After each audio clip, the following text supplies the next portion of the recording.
Hey loves, welcome. We're here to share loving vibrations and to encourage oneness. We shall deeply discuss about frequency, quantum physics, loving vibrations, energy, law of attraction. Christianity has to be continually redeemed from secular history. For Jesus Christ is the human imagination. As Paul tells us in his first letter to the Corinthians, we have received not the spirit of the world, but the Spirit which is from God, that we might understand the gifts bestowed upon us by God. Now tonight we will show you one of these gifts, if you really understand who Jesus Christ is. I tell you, he is your own wonderful human imagination. That is Christ. It comes as a shock when you first hear it if you are raised in the tradition, sir, as the speaker was. I was raised in a Christian home. And naturally, like the hundreds of millions of Christians, we were taught it as secular history. A little boy who was born of a woman who knew not a man, and that his father was God, he was the Son of God, and that was the story as I was taught it. But I was searching and seeking from the time I think I can remember. I believed the story as Mother taught it to him. I did believe it. And I can't tell anyone the shock that was mine. And sometimes maybe I wondered if it would not have been better to turn back, like Israel in the desert, and go back into slavery. But I couldn't, any more than they could. They had to keep moving towards the promised land. For when you are disillusioned, having been taught the story, as we all have been taught it, to discover that he is not something in history. He is nearer than your breathing. In fact, he can't even be there. He is your very self. He is your own wonderful human imagination. It comes as quite a shock. Well, I can tell it best by telling you a story. The year was 1933. Roosevelt was elected. I had been in this country for 11 years. I never really wanted to go back to Barbados. My parents came up in that year, and they pleaded with me to come to Barbados and join the family, become a member of the family. And I declined. I said no. I saw them off at the boat, and strangely enough, as they sailed, and they were on the deck, and I waved goodbye to them, a peculiar feeling came over me. And I had a desire that I never had in 11 years, to go to Barbados. I had just said goodbye to them, and said no to their request. They would have paid all expenses and brought me back, and everything would have been perfect. Then from the boat, I went to my old friend, Abdullah. He was born, so I am told, in Ethiopia. He was a black man, raised in the Jewish faith, but really understood Christianity as few men that I ever met understood it.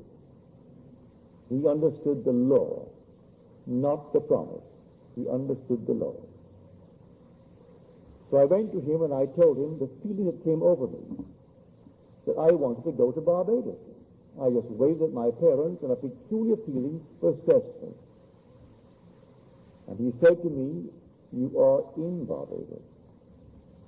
Well, that did not make sense to me. I'm standing in his place on 72nd Street off Central Park West. That's where he lived.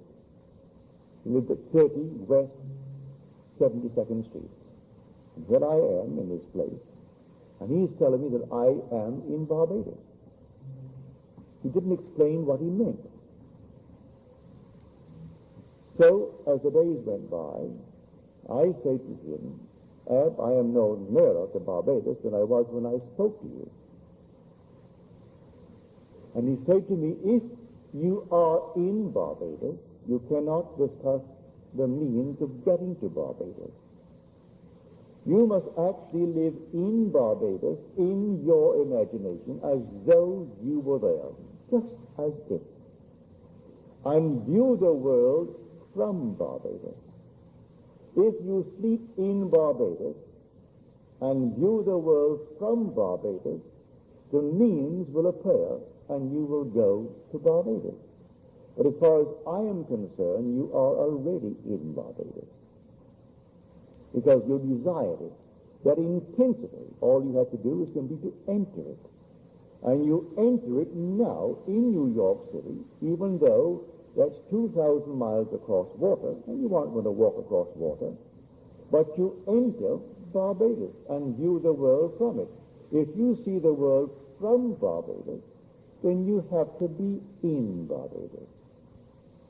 He did not explain to me then, but I learned later, that man being all imagination, man is wherever he is in imagination.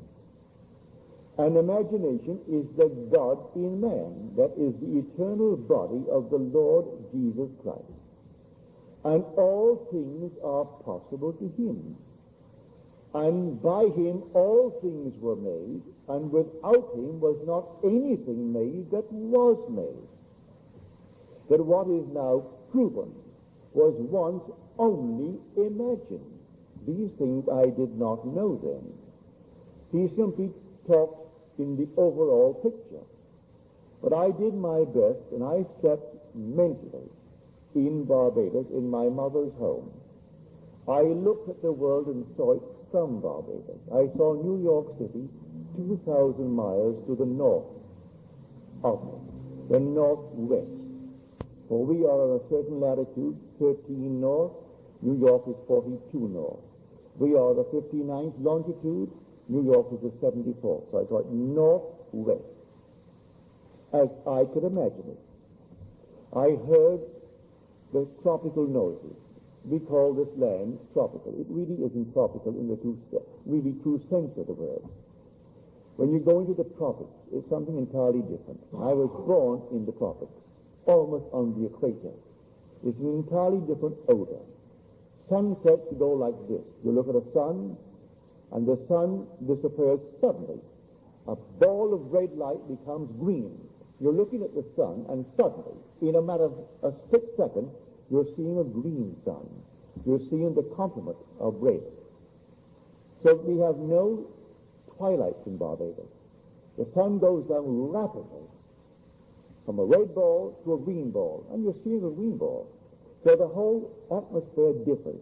Well, I put myself into that and felt that my mother and father were in their room, and that my brothers, those who were not yet married, were in the house of a huge, big, old home of ours. And there I slept. This was now late October. When it came to the end of November, I said to Ab, I am no nearer Barbados. He said, you are in Barbados. Then he turned his back on me, walked towards his bedroom, and slammed the door, which was not an invitation to follow him, if you understood Ab. He was teaching me a lesson, the lesson of faith. If I am actually sleeping in Barbados, no power in the world could interfere with my journey to Barbados. This is now late November. The last ship out of New York City, sailing for Barbados, was the 6th of December. I wanted to get there by Christmas. And so I could not raise the question anymore. But on the morning of the 4th or the 3rd of December, I got a letter from my brother Victor. I did not ask him or any member of my family to bring me to Barbados. He wrote a letter, and he justified the content in this manner. He said, we are, you know, a large family, 9 brothers and a sister.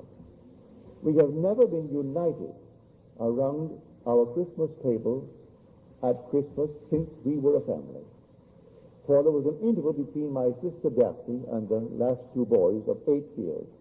By that time, my oldest brother had left for Demerara in British Guiana. And by then, when he came back, my brother Lawrence went off to McGill to study medicine. And we were always moving around. But this time, everyone was present but yours truly. And he said, I'm enclosing a small little draft, $50.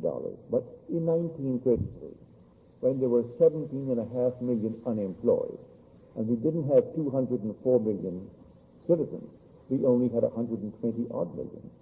It was an enormous thing. If you're not old enough to know it, may I tell you, it was really a horror. But I was numbered among the unemployed. And so he knew that I could come if the terms were there, that I had my passage paid. So he enclosed a $50 draft to buy a suit. Well, you could buy a suit in those days for $12, $10. You could buy a pair of shoes, McCann shoes, for $3. And so I went down to the steamship company, because in the letter he said, I've notified the company to issue a ticket. And then the little $50, you buy what you need for the trip, and then sign the chips. And when the ship comes in, I'll meet the ship and pay all the things that you have incurred, all the debt. So I went down to the ship. They said to me, I'm sorry, Mr. Goddard, but we do not have a first-class passage for you. We can accommodate you third class. You have the first-class accommodation for meals, and you can have all the other areas of the first class. But for sleeping, you have to go to the third class. I said, perfectly all right with me, I'll take it. I went back to Abdullah, and I told him. You know what he did? When I said, I am going third class to Barbados, but I have the accommodation with the first for the daylight hours. He said, who told you you're going third class? You are already in Barbados, and you went first class. Again, he closed the door on me. I went down to the ship the morning it sailed on the 6th of December, and the ticket agent said to me, Mr. Goddard, I have good news for you. We have a cancellation. And now you can go first class, but you'll share it with 2 others. There are 3 in the cabin. Perfectly all right with me. And so I went down first class.